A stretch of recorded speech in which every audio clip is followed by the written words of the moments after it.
تعرفي ان اي مشكلة في بشرتك سواء كانت حبوب تحت الجلد او جفاف او رؤوس سودا او حتى خطوط رفيعة ممكن ما تظهرش اصلا لو اهتميتي بالترطيب؟ لازم تختاري مرطب يكون مناسب لنوع بشرتك، عشان زي ما في مرطب ممكن ينقل بشرتك لحتة تانية خالص، في مرطب تاني ممكن يدمرها. عشان كده في الفيديو ده اقولك ايه احسن انواع المرطبات لكل نوع بشرة، سواء كانت دهنية او مختلطة او جافة او عادية، خصوصا مع دخول الشتاء. بس الاول عايزاكي تعملي سبسكرايب عشان تنضمي لي. لو بشرتك اصلا دهنية او مختلطة والشتاء بيخليها طبيعية، لا تكون مدهننة قوي ولا تكون جافة فيها قشور بيضة كده، ممكن تستخدمي تيترا هايدرو في سيرامايد وهيالورونيك اسيد ومعززات تانية لحاجز البشرة، فهيمشي معاكي بسهولة وهيكون خفيف على بشرتك كده. تاني واحد وهو الميلانسينول، ده مرطب رايق جدا، لا فيه اي احماض مقشرة ولا اي حاجة قوية، وامتصاصه بيبقى سريع جدا وهيمشي معاكي صيف وشتاء. تالت واحد وهو انفينيتي هيالو، خفيف قوي على بشرته وترطيبه قوي ومش هيسد المسام.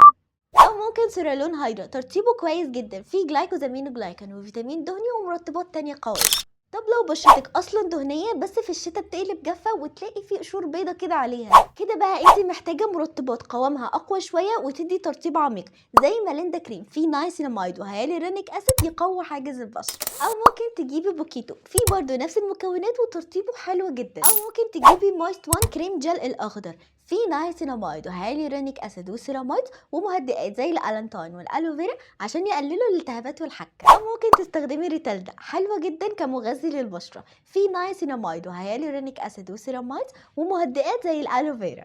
واخر مرطب ممكن تجيبيه لو بشرتك النوع ده هو اكس كيو، في سيراميد وهيالورونيك اسيد ونايسيناميد، حلو جدا كترطيب وقوام ومغذي للبشره. طب انت لو بشرتك دهنيه او مختلطه بس حساسه وحساسيتها كمان بتزيد في الشتاء، ممكن تجيبي سورالون سيكا، مفهوش ولا اي عطور ولا اي ماده ممكن تحسس بشرتك، لا وكمان فيه هيالورونيك اسيد وفيتامين دهني عشان يغذوا بشرتك بعمق. او ممكن تجيبي لكزورا، برضو مفهوش اي عطور ممكن تحسس بشرتك، وكمان فيه هيالورونيك اسيد ونايسيناميد ومهدئات زي الالوفيرا. ممكن تجيبي امبولات سنتيلا هيالو من سكين 1004، تاثيرها حلو جدا وترطيبها قوي وكمان بتهدي البشرات الحساسه وبترطبها بعمق. ممكن تجيبي سيرام سنتيلا من ديرماتن، كل الناس اللي رشحته ليهم قالوا لي ان ترطيبه حلو جدا وبيهدي ببشرتهم بطريقه كبيره، بس للاسف ترطيبه مش هيبقى قوي معاكي في الشتاء، فعشان كده ممكن تجيبي بدل منه امبولات سنتيلا هيالو بتاعت سكان 1004، هتدي ترطيب اعمق شويه.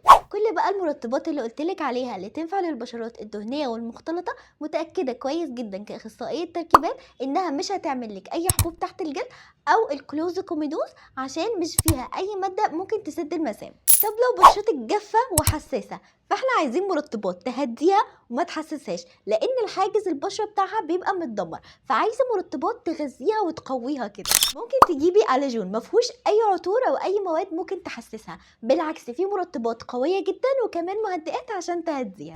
او ممكن تجيبي كوزيراكسس نار، في افرازات الحلزون بتبقى مهدئه ومضاده للالتهابات، وكمان في احماض دهنيه اللي هي اصلا تعتبر جزء من حاجز البشره. او ممكن تجيبي سيرالون كريم، مناسب برضو جدا لو عندك صدفيه او اكزيما في بشرتك. طب لو بشرتك جافه بس مش حساسه، ممكن تجيبي سيرافي كريم، حلو جدا كمغذي لحاجز البشره ويغذي بشرتك بعمق. او موست وان الازرق، طبعا غني عن التعريف، مرطب قوي جدا وبيغذي البشره بعمق. بقى فيتا بالب، فيه سيراميد ومهدئات ومضادات اكسده قويه. طب انت لو بشرتك عاديه، مفيش حاجه اسمها مش محتاجه ترطيب، لازم ترطبي بشرتك كويس جدا عشان تحافظ على توازنها ومتقلبش على نوع تاني. طب تستخدمي لها ايه؟ ممكن سيرافي كريم او مويست وان، هيدوكي برضو ترطيب كويس جدا وهيناسبوا نوع بشرتك. هقول لكم بقى شويه تبس كده وانتوا بتختاروا المرطب حسب نوع بشرتكم تكونوا عارفين. لو بشرتك دهنيه او مختلطه، هاتي مرطب ما يكونش فيه اي ماده بتسد المسام، في مواد بتبقى تقيله قوي على مسام البشره الدهنيه، فلازم ان احنا نبعد عنها علشان ما تعملناش اي حبوب. اما لو انتي بشره جافه، دوري على مرطبات فيها مواد تعتبر جزء اصلا من حاجز البشره، زي اليوريا واللاكتيك اسيد والهيالورونيك اسيد وكمان الاحماض الدهنيه كلها وزبده الشيا. بقى لو عايزين فيديو عن اسوأ المرطبات لكل نوع بشره، اكتبوا لي في الكومنت، وما تنسوش السبسكرايب وتفعلوا الجرس عشان توصل لكم الفيديوهات الجديده. اشوفكم الفيديو الجاي.